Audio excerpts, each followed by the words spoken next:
I just found out I'm going to be a dad, and I'm processing my feelings. Disturbing the peace with some peace of mind. Sleeping in jeans, I'ma need a night. OD on the cheap advice. OC on the cheapest flight. Lately I've been on the move trying to get to something, but I told her I've been running just to see the sights. Do you want to start with show and tell? Yeah, sure. Might I just say, you're looking rather dapper. I feel like you have a new change to show the world. Yeah, Wow. I bleached it. I didn't cut it as short as I was going to cut it because, actually, this is a great story. Actually, Okay. I forgot I was going to, Yeah, this dude, actually was what I wanted to talk about. Yeah, the haircut's been like the greatest anticipation of my week. Oh, wow. This is a big deal. Life is so weird. It's a big reveal. So, yeah, so I was going to cut it really, really all right. Everyone buckle up. We're talking about hair for a second. I was going to cut it really, really short. Like everything was set. I like even, me and my hairstylist, we picked out a photo and everything. And but I was going to bleach it, And so when I went in, she was like, well, maybe what we should do is when you bleach it, you never know how your hair is going to react. Like it can break off and you can basically get a haircut just from the bleach. Oh, whoa. And so she was like, let's bleach it first and then decide how much more we want to cut it. So I'm like, okay, cool. Now I've like bleached my hair like blonde before, but I've never gone like this light. This is almost platinum and I'm going even lighter. But she was like, just so you know, when you go platinum, we use like a much more potent bleach. And she's like, it hurts like bad, like What? really bad. And I was like, yeah, I'm sure it's not that bad. Cause I remember when I bleached it blonde, I was like, oh, this is pretty uncomfortable, but it wasn't like, it was bearable. So I was like, it will probably be like marginally worse than what I've already experienced. So I'm like, no, that's fine. Let's do it. So they do it in 2 phases. The first is like the ends. And then the second part is the roots. And the ends were all fine and everything. And then she goes in and starts doing the roots. And mind you, this is in like a full on like girly hair salon. Like there's a corner over here and they're doing like nails. And there's a corner over here and they're doing like, I don't even know what, like, cellulite or whatever. I don't know. But there's like, all these older ladies with perms, and then there's all these like tweens, and then there's me like directly in the middle.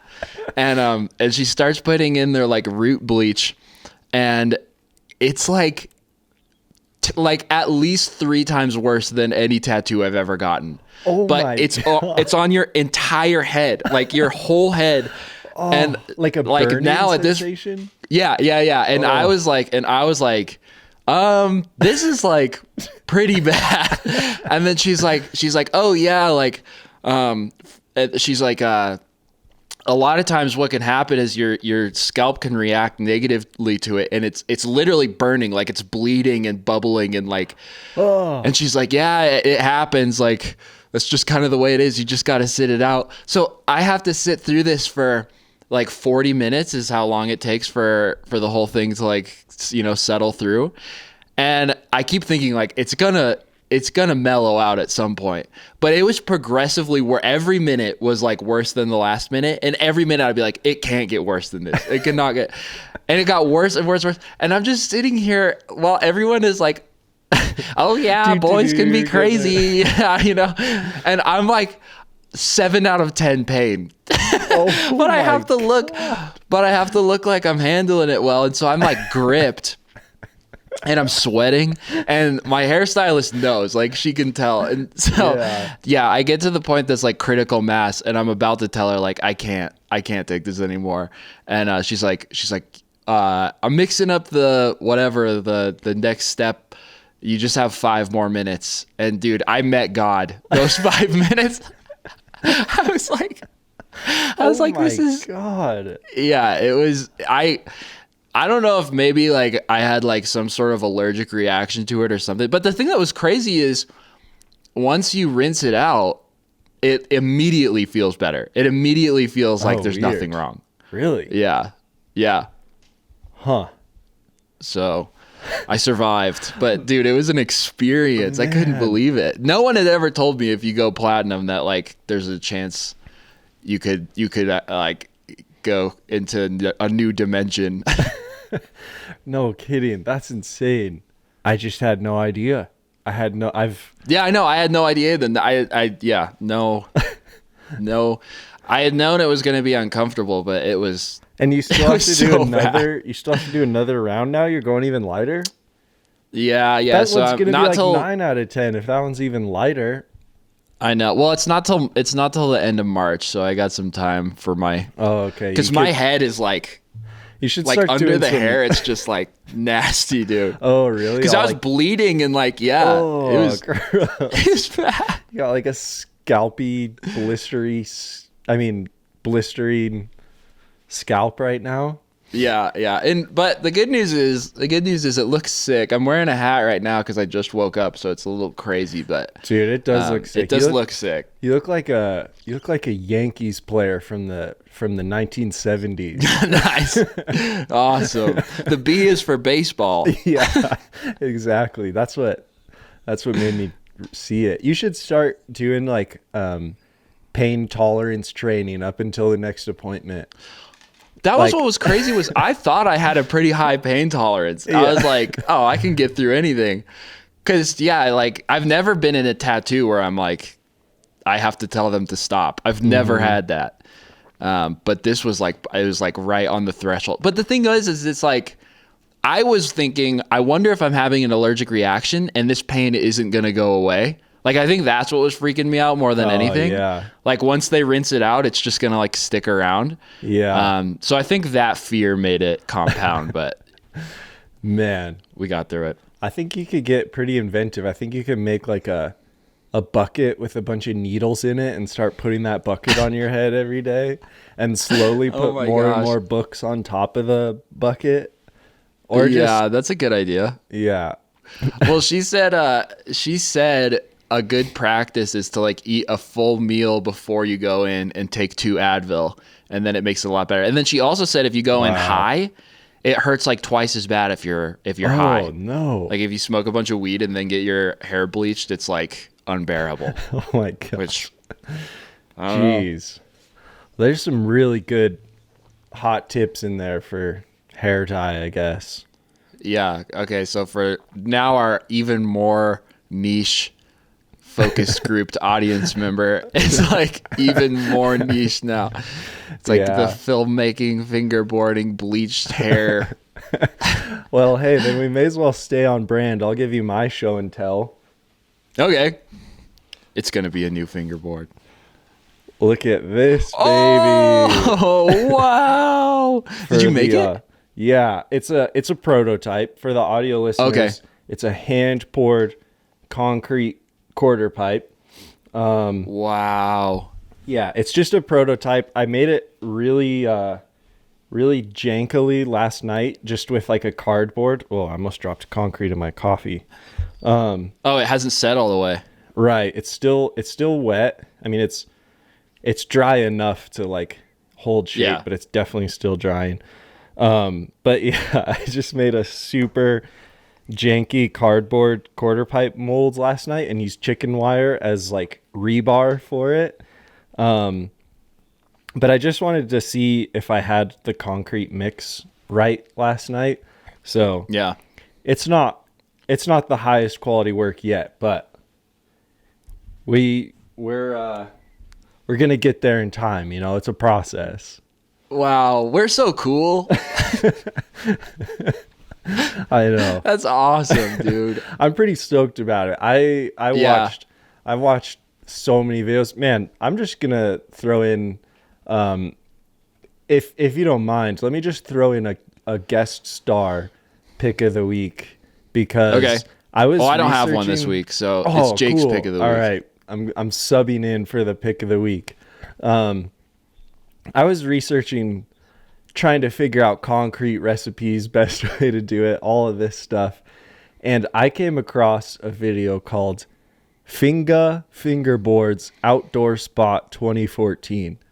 And it's Finga like Finga. 2014. Yeah, dude. And this This video. This was 10 years ago. It's a masterpiece. It's a work of art. It's the most beautiful outdoor spot that these guys just built out of concrete in some random ravine, and it's a masterpiece. That's all I'll say. It inspired me. So now I'm really into the concrete game.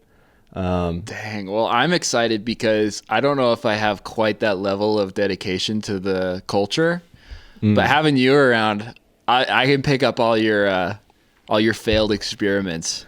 All your bad ramps are going to wind up at my house. I already know it. Totally. You can have all the bad crumbly concrete. Yeah. You can probably have this prototype quarter pipe because the dude, that thing's going to sell for millions one day. Jake Frew's first ever quarter pipe. Yeah, wait, what was that? So Sora's pretty crazy, huh? Oh, I know. It was funny because I saw obviously I feel like everyone saw it, and I was just like, well, I guess we gotta talk about this stupid AI BS again. But I mean, it's amazing. It's definitely amazing. Yeah, for sure. I felt the exact same as I was trying to figure out what to talk about for the podcast. And the only big news I could think of course, was stupid AI. But yeah, thankfully, I don't know. It did not feel that detrimental to me seeing it. I think probably because I've now accepted the course that we're on and it's obvious where it's going. And there's no stopping it, which is the scary part of it.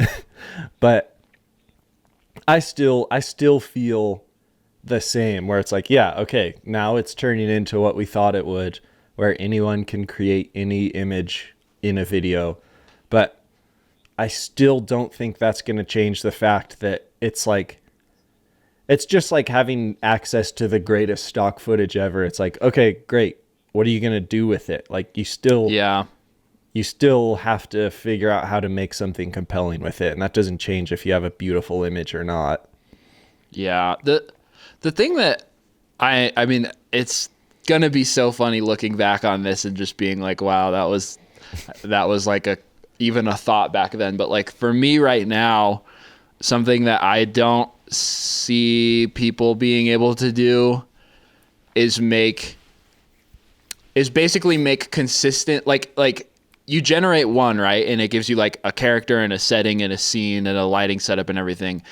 I haven't seen anything where they're able to duplicate all the same characters and the same scene and everything into a new. So I was thinking about it. I was like, that's one thing that I'm certain will be ironed out, but hasn't yet, which is interesting is you can't say like, okay, use that same character but put that exact same rendering in this other situation or whatever. And then, yeah, I don't know. I also feel a rising sentiment of the fact that it's a big plagiarism machine. I feel like everyone I hear about that talks about AI is not super stoked about the fact that it just draws from a giant library of people who haven't consented to having it be used for the model. And I don't know if long term they're able to get away with that completely, because it seems to be like a rising concern. So yeah, basically all I have to say about it is like, it's impressive. I'm sure it will change things in ways that I'm not stoked about, but I also think there's a lot of challenges that currently it's like the Wild West, but as the technology improves and as people become less and less inclined to have their work be subject to be in a large model like this, I don't know. It's just, I don't know what's going to happen. I don't know what's going to happen. Yeah, totally. Which I guess I also realized we didn't even explain it. Like, if anyone doesn't know, Sora is just OpenAI's new text to video feature. And the results of it have been really good, or at least way, way better than any AI video has been in the past. And yeah, I agree with you. Like, there's for sure, I think, and I hope, going to be a lot of changes coming into regulating where its sources can be pulled from. Because, yeah, that's for sure all it is just a massive stealing, borrowing machine. But it also just means it's never, depending on your definition, it's never really capable of innovation. You know, it can't have like a true creative thought. Although I guess you could say the same about humans with the whole, I know. I was going to say there's nothing new under the sun. But I hear people say that a lot, and I don't know if it really makes that big of a difference, to be honest, because it's so indistinguishable from an original thought that it's like more of a technicality than anything. It kind of feels like. But did you notice that all the highlights are blown? No, I didn't really notice that. Yeah, it's just kind of interesting. It looked like 8-bit footage. Oh, gross.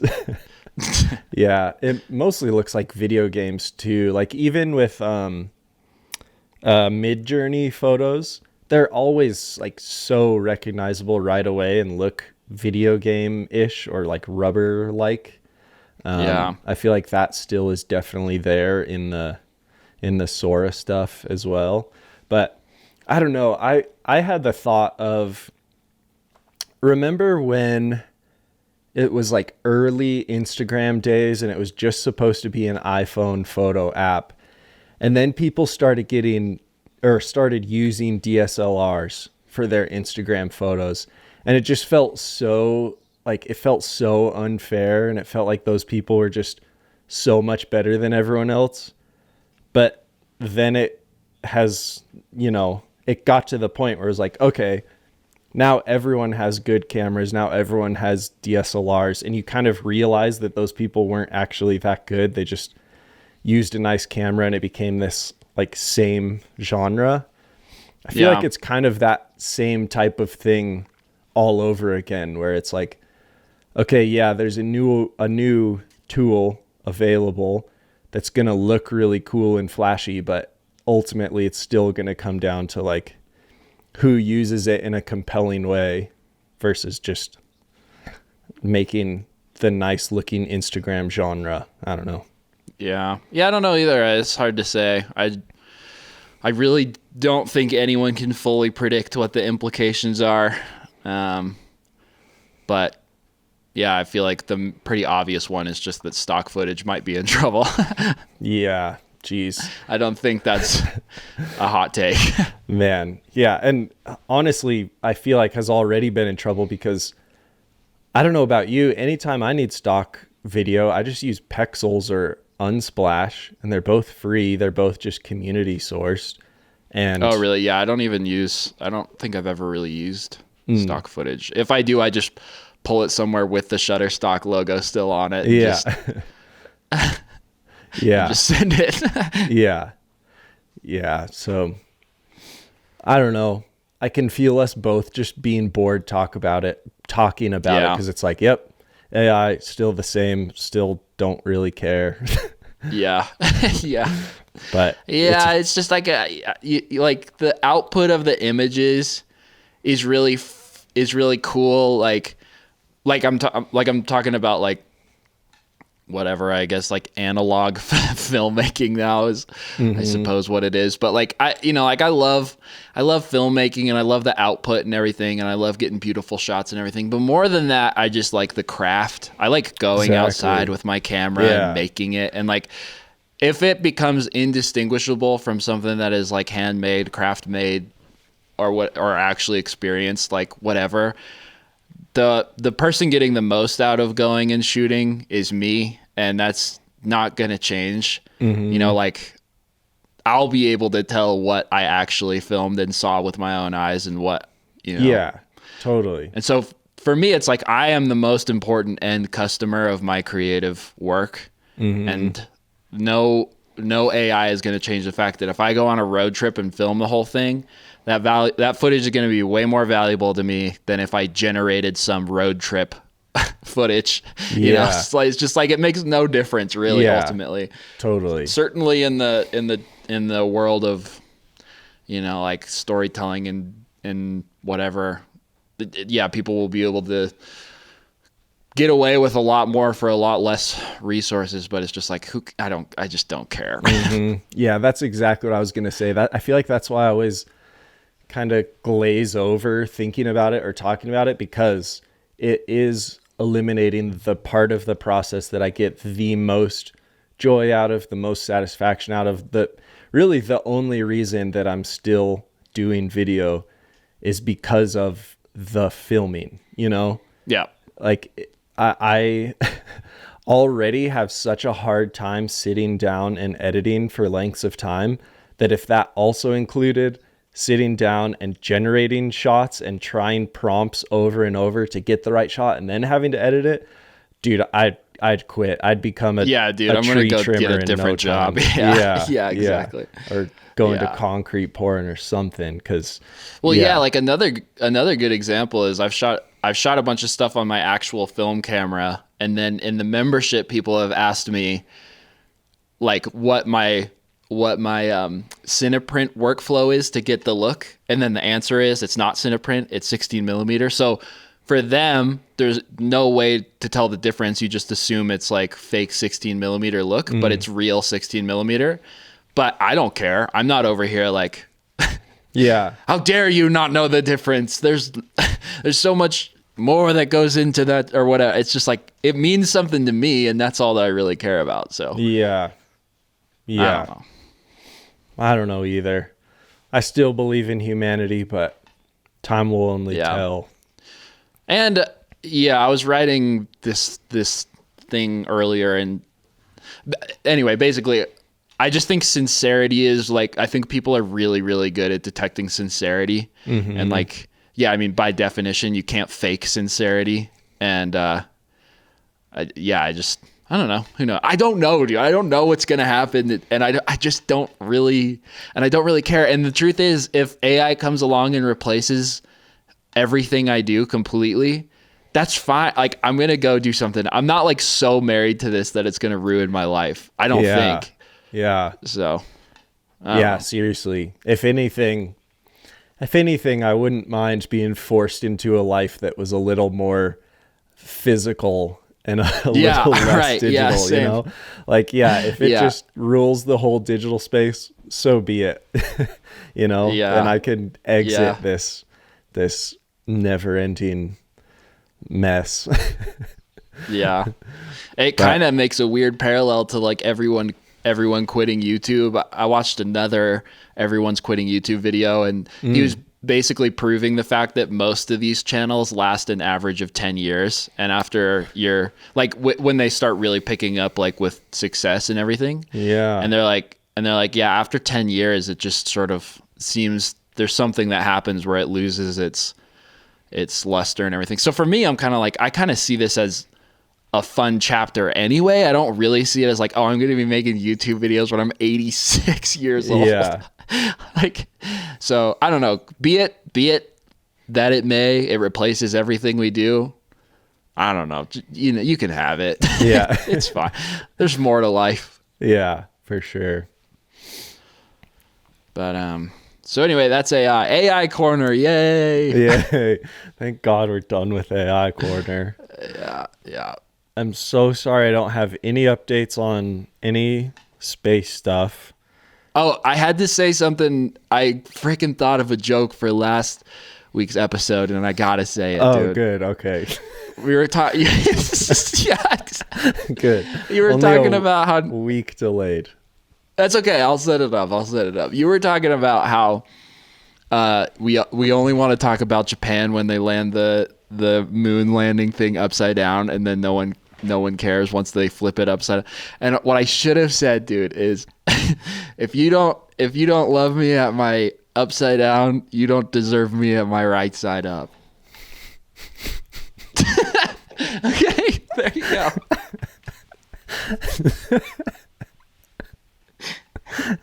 Man, I'm free. The curse is broken. That was worth the week, man. Should we edit that back in? Should we go back to last week and edit it in? I think it's worth it. We should do a re-upload of last week's and call it remastered or what's that when they re-release a movie and like I think it's remastered. Yeah, we'll do Friends with Benedicts 35 or 36 remastered edition with that joke inserted. Sounds good to me, dude. That's been on my mind for a week now. For a second, I thought you were gonna go into some joke about like if it was China, it would make sense if they're upside down because you have to dig a hole to China, and if you dig a hole there, you end up upside down. Oh, you thought it was gonna be a creative joke? No. I loved it, dude. I really liked it.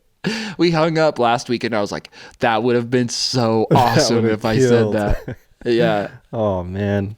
Well, we would have jumped immediately to 1,000 subscribers if I just said that joke. The people are still laughing. There's a lot of people whose stomachs are hurting now trying to recover from that joke.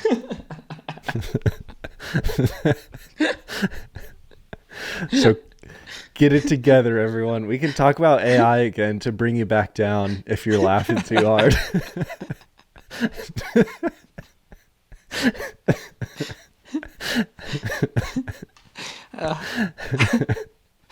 Okay. Have you seen The Curse? Have you watched The Curse yet? Dang. No. Well. That's a bummer. That would be really fun to talk about. I know. I've heard it's really good. Well, speaking of me having watched something and you not having watched it, do you think art's better to be consumed individually or communally? Or what place do you think art in general has for the individual versus a whole community? That's a real big question to just drop on you. I'm gonna, for the sake of being able to digest this question, I'm gonna replace the word art with the word hot dog. Because it's the same thing, really. It's really the same thing. So is a hot dog meant to be consumed alone, individually, or together? And here's what I'm going to say. They're both good. It's a different experience. It's a completely different experience. If I'm on Coney Island and I'm looking out over the ocean, because Coney Island's in New York. Yeah. Or is it in... I'm in Coney Island looking out over the Atlantic Ocean? Yeah. And I just found out I'm going to be a dad. And I'm processing my feelings. And I just throw down the old dog to get my noodle straight. Then that's great. But if I'm on a picnic and I'm in Kansas City and there's 14 of my closest friends are all there and they all got dogs and we all do a big cheers in the middle. Then that's a really good anyway analogy, what do you think? I think that's a perfect analogy because where my thinking has been lately, if we're continuing with your analogy, is, man, you're spot on. If you're about to have a kid and you decide to celebrate with a hot dog by yourself on Coney Island, that's beautiful. But if you wake up in the morning, eat a hot dog by yourself, lunchtime rolls around, you go for a walk and eat a hot dog by yourself, dinner time rolls around, you sit in your basement and eat a hot dog by yourself. That's a sad life. That's true. That's a really sad life. And you're gonna get real sick of hot dogs and you're gonna think hot dogs are the most bland, horrible thing in the world. True. That's true. But of course, if you wake up in the morning and you go to a picnic, an early morning hot dog picnic. I guess the analogy kind of breaks down if you're just going to a bunch of communal hot dog events. But oh, you would get that makes sense too though, because if you wake up and you go to communal hot dog breakfast, community hot dog cookout, and then for lunch you go to Kansas City Park hot dog picnic, and then for dinner you go to the Grand Gala Day hot dog picnic. Wait, you're also gonna get carry on. Oh no, go ahead. I was gonna say you're also gonna get tired of your socialite hot dog life. True. But okay, I think I found my version of the analogy. You're eating hot dogs by yourself every day, every meal. It starts to get pretty sad, even though you really love hot dogs. But then you start going to potluck breakfasts with a bunch of people, and you're ready to go eat hot dogs at the potluck, and lo and behold, someone brought breakfast burritos to the potluck, and you're like, whoa, this is delicious. And then you go to the potluck for dinner and you have chili, and you're experiencing all these new foods that you wouldn't have tried, but you know. Can we pause for 1 second and zoom back out to the source code? Because I have a question. Oh, okay. Go ahead. Because if I replace the word hot dog with art, what does breakfast burrito and chili? Maybe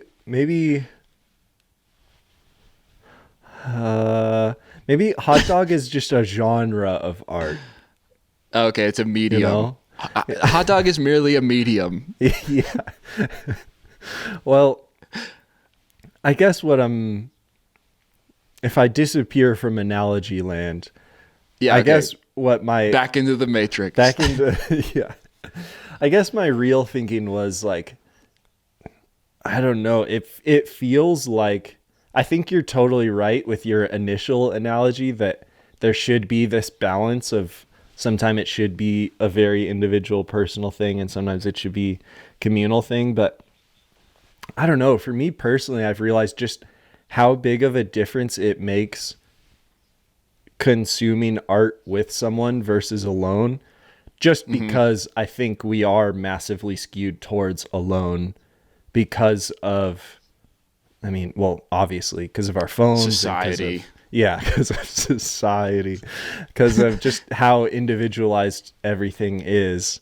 And there's multiple factors in there. One factor is you and I watched, what was that movie called that we watched? Dumb Money. About that was the one about the GameStonk situation. Yeah. Which was a fine movie. It was entertaining. I think it was far more enjoyable because I watched it with you than it would have been if I watched it by myself. I'm sure if I watched it by myself, it would have been much more forgettable than watching it with you. And I think that's, I don't know. I think that's the case. Or a even stronger example maybe was the moment that you introduced me to Gene Dawson was like you excitedly showing me music videos, and it was like, it was a moment, versus kind of like hearing one of his songs on a shuffled playlist on my drive to work. Like, I think that really cemented just how good his artwork is versus experiencing it in passing. Yeah, I felt like popped up in some Spotify playlist or something. Yeah, which it had, it turns out I had like a couple of his songs saved, but it was just that like in passing thing. And so I feel like that's part of it, is like how something can stand out more when you're experiencing it with someone, and it like attaches to a moment or a chapter of your life more when it's communal. And then I think the other aspect of it is just people bring in breakfast burritos and chili to the potluck, is you escape your own circle of what you would be most likely to consume once it becomes more communal and you're sharing. Yeah, for sure. That's very true. That is very true. And it's also interesting that I feel like the rules are this like kind of the same but different when you talk about creation too, because going back to the hot dog analogy. So like if I was making a hot dog by myself, I would have full control over everything on the hot dog. And I would say, I want relish, mustard, and ketchup on it, you know? And then I'm like, okay, I really like relish, mustard, and ketchup on my hot dogs. And then I get in a rut, and that's all I do. But if you're making hot dogs together and someone brings horseradish, and you're like, ugh, what? And then they put horseradish on, and then you're like, whoa, this opens a whole new, like, there's a whole new, like, door there's a whole new flavor portal that I just fell down. Yeah. And, but similarly, if that's all you ever do, then after a while you're like, dude, like I just want to do this with my dog, brother. I just want relish, ketchup, and mustard. But then it's like, and then the other guy's like, we don't have the budget for mustard, and so on. And so, yeah, I don't know. It's very interesting, but just like anything, I suppose there's a vast way to consume and create. And I do think you're right. I think the status quo is solo. Everything status quo is like solo currently. Like, have you watched this show? And then you're like, no. And then you go watch the show alone. And then you come back and talk about it. There's the fact that like we watched a movie together is like, I don't do that with I don't ever like go and just like watch a movie with someone. Yeah. Let alone like set aside time to listen to music together. Like, yeah, it's so weird. It almost sounds weird just saying it, but if you go to an art museum with someone, then that, I don't know. I'm losing the plot a little bit, but no, yeah. I think I had the thought originally because I do think it's easier to, for me, it's easier to appreciate things when I'm sharing them, or appreciate art when I'm sharing them. And when it's solo, I don't know. It's just easier to kind of let it pass by and not pay as much attention to it. But you got to admit, you've also had the solo moments though, where it's like, absolutely. Yeah, absolutely. Yeah. The communal shared art moments are more rare, but they definitely stand out more, I think, because they're more rare, I guess. Yeah. No, if anything, I'm only having the thought because I have those individual moments the majority of the time. And yeah, don't get me wrong, man, do I love that. I love like this stupid cliche phrase of main character moments, but those moments where for me, it's like riding my bike through the city at night, listening to music or something like that. That's like, man, that's the most powerful feeling in the world, is when you hear a song that just hits right by yourself. Or but analogy aside, do you ever just have someone else cook for you and just realize how much you're missing out on cooking for yourself? Like sometimes someone will cook a meal and it's like the easiest meal ever, and just unlocks this world that I realize I've been missing out on. That happens actually. Yeah, like my girlfriend Maddie made baked brie one time, which is literally just take a block of brie cheese and smack it in the oven and put stuff on top of it and eat it with crackers. And it's like, I don't know, if you get cheap brie, it's like $11, and it was like the best. And I was like, what? Yeah. Come again? This is an option? Yeah, it's so easy to just have your 4 or 5 different things that you cook for yourself. You just get so used to cooking those that when someone introduces something new, it's life-changing, you know? Dude, I've been on a protein shake kick where now I just realized you don't actually need food. You can just basically make this like slime that sustains you throughout the day. And so now I'm basically just slime guy because it's so cheap. It fills you up. And then also if I'm going to go like last night we went out to eat, but I was like, I don't know if I want to spend as much money as I usually do going out to eat. So I had a cup of slime before I went. And then I was like totally fine ordering like a smaller portion thing, you know? Nice. So all I have to say is you don't need food. Slime all is you the need future. is protein slime. Yeah. Dude, seriously. That's such a great, I feel like I'll go into chapters of my life where I just don't care about food and I'm way more interested in some other aspect of my life and care about being efficient in that aspect. Yeah. And that's when the slime era begins. It's just like, give me whatever slop I can get down the quickest. Well, I think we already talked about this, but you took me to Taco Bell and I realized you could get like basically plain chicken tacos for like $2. Yeah. And I was like, this is basically slime. It's so cheap. It gets you going. I had a roommate who took slime food to the extreme. He would blend like raw eggs, deli turkey meat, broccoli, like literally just what would be a healthy meal if you actually prepped it, and would just slime it all together. Slimified it. And it smelled so bad. It was so gross. And he would just chug it because he was one of those people that cared way more about other aspects of life. So it was just like a robot getting fueled up. That to me is almost like, that's almost like B tier slime mind though, because the supplements and stuff they make, they basically do that. They just take all that stuff, grind it into a fine flavorless powder, and then you just put like some frozen mangoes in there, and the next thing you know, you feel like you're like having dessert for breakfast every day because it's just a mango smoothie, but really you got all the broccoli and eggs just ground up into some chemical that. We live in the future. I think a nutritionist would have some serious qualms with that statement. Yeah, whatever. Dude, we have a Whole Foods now. Whatever powder I'm buying is organic or something. Yeah, totally. So it's take that, nutritionist. Whey and agave nectar. Yeah.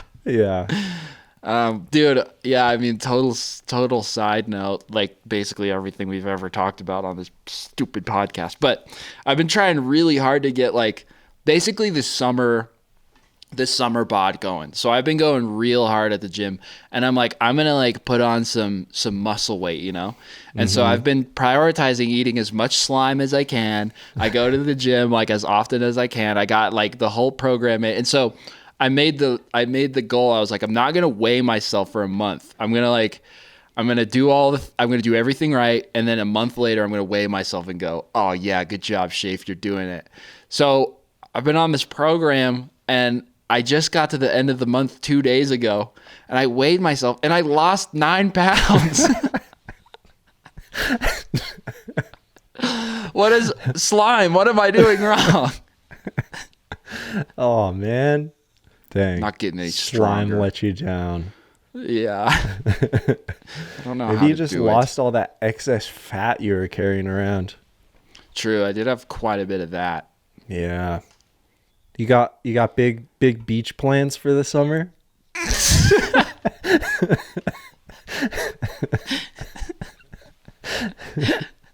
Now that you've gone bleached platinum hair, I didn't know if you were moving to San Diego or something. No. I just like, I feel like I'm always in good enough shape to do everything that I want to do, but I never am like in like great shape, you know? Well, I don't know. Like, I feel like the window for me being able to be in like real good shape is just closing rapidly. I feel like, nah. I don't know. That's nonsense. I don't know why, dude. That's a bunch of cultural nonsense.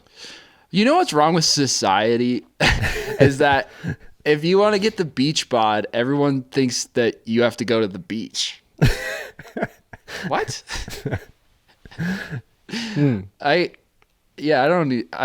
just think I'm just doing it.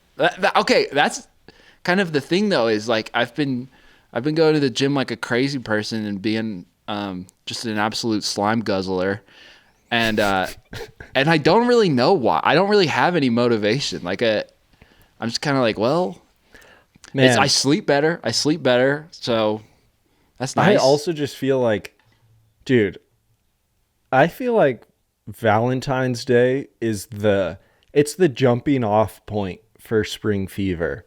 Like, I feel like there's something about this type of year that, I mean, because I've been back in the gym consistently too. I've been cleaning more. I just feel like Valentine's Day kicks off the optimism, you know? The days get longer. You just start wanting to get outside more. Yeah. But I don't know. Yeah, I did clean out my whole car. Yeah, it is kind of like the grime and grease of winter. Just like, because, yeah, I mean, even like the haircut and everything, it's just like you go through a couple months of just letting everything fall apart. And then it's fun to just, I don't know, whatever, get everything back on track. 'Cause, yeah, with the holidays and everything too, there's just no time to even think about anything other than basically eating Thanksgiving food or fast food and trying to survive and stay warm. That's like the only thing. Yeah. Is the underlying. But yeah, I do feel like, man, I'm so excited for spring and summer, and I love winter, but man, I can't wait to like be able to wear a t-shirt and just be completely jacked because of my slime bod. Yeah. Yeah, I literally just scheduled a haircut for Monday because I was inspired by you, and I looked in the mirror and said, I'm a disgusting hibernating winter monster. I need a haircut. Yeah. So it's coming. Are you gonna bleach it? Dude, I have some advice about bleaching it. Don't do it. I was going to, actually. I was ready. I scheduled the bleach appointment. But yeah, 8 out of 10 pain, whatever you said. That sounds 7 out of 10. 7 out of 10. That sounds crazy. So I think I'm gonna cancel it, actually. I'll probably just stick with what I got. How sick would that be if we both had like platinum bleach blonde hair and mustaches? I wouldn't put it past us, man. I wouldn't either, dude. I wouldn't either. Except, yeah, I mean, now since we're way past the threshold of any of this being interesting to anybody, I have been so close to shaving the mustache every single day, dude. Oh, wow. Man, that's tough because now it's like, it kind of works with the platinum. Bailey said, my little sister said I look horrifying. She said I creeped her out. Oh no. She didn't say horrifying. She just said anyone that has dyed hair and a mustache is creepy. And I was like, oh, that's me. No way, man. I think you look like a Yankees player from the 70s. There's nothing creepy about that. Thanks for saying so. I'm sure there was a creepy Yankees player from the 70s, but that's true. Probably most of them. I was probably. Oh no.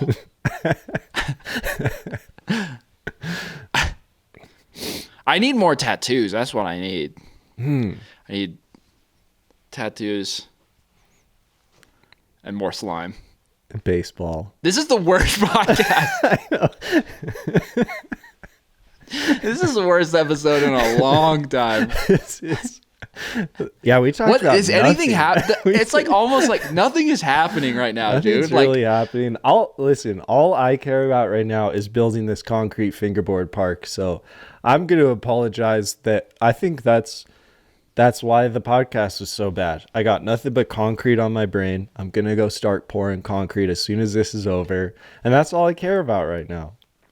Dude, should we feel guilty for not having anything to say about nothing? There's nothing to say. There's nothing to say right now. Nothing is happening.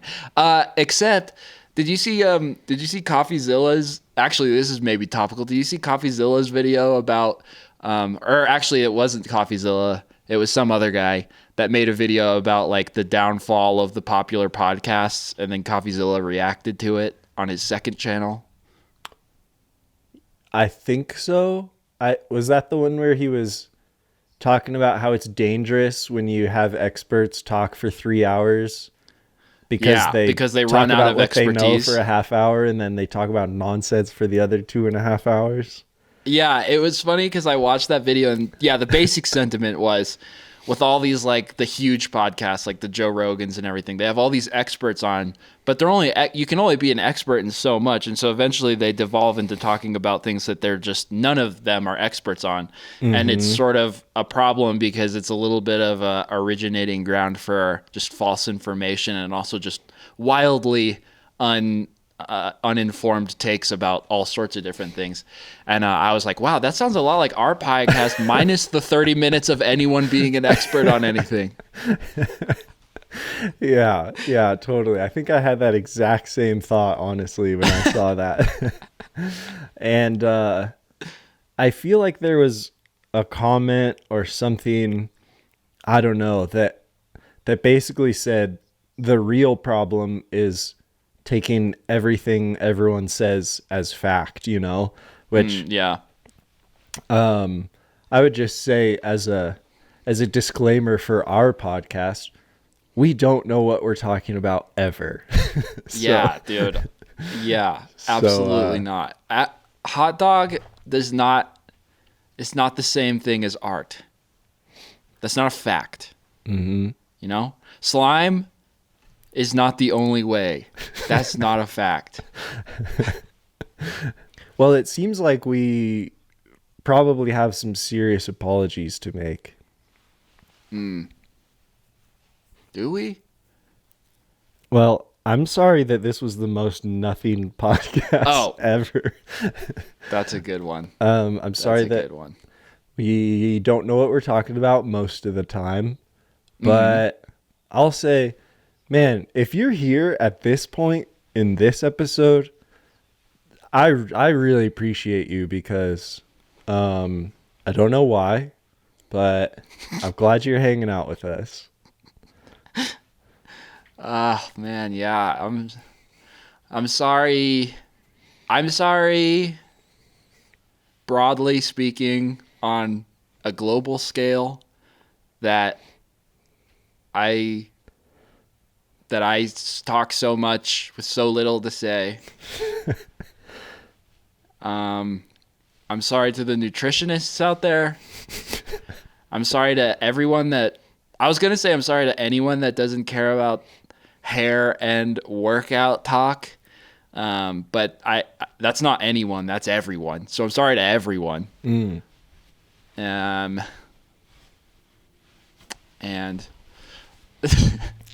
yeah. Hey, it's an election year. Maybe we could talk about politics this year. That sounds that'll be fun, actually. That'd be fun. No one's doing that on podcasts. Should we just pivot the whole podcast to politics? That sounds awesome, actually. Dude, talking about things you don't know about. That would be like...